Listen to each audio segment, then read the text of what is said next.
आज बनवलं आहे मी कांदा बोंबील. तर इकडे मी सुके बोंबील घेतलेले, चांगले साफ वगैरे करून घेतले, 4-5 पाण्याने धुवून मस्त असं पाण्यात टाकून ठेवले.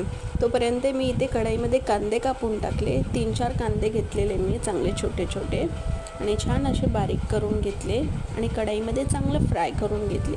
जेवढा जास्त कांदा असेल ना तेवढे मस्त लागते अशी म्हणजे याची भाजी. तर कांदे चांगले फ्राय झाल्यावरती त्याच्यानंतर मी याच्यात एक मिरची आणि टोमॅटो टाकला. छान असं मिक्स करून लाल तिखट पावडर, गरम मसाला आणि चवीपुरतं मीठ टाकून चांगलं असं मिक्स करून घेतलं तेल सुटेपर्यंत. त्याच्यानंतर कापलेले बोंबील टाकले आणि एक बटाटा पण कापून टाकला. त्याच्याने चव फार चांगली येते. त्याच्यानंतर चांगलं मिक्स करून थोडंसं पाणी ॲड केलं आणि चांगलं 20-25 मिनटं छान असं वाफेवर शिजवून घेतलं. ते इकडे कांदा बोंबील पण रेडी होता आणि कधीतरी ट्राय करून बघा, खूप भारी लागतो. तर छान असे कांदा बोंबीलची चटणी आणि इथे मी बोंबील पण फ्राय केलेले चपाती बरोबर खूप भारी झाले.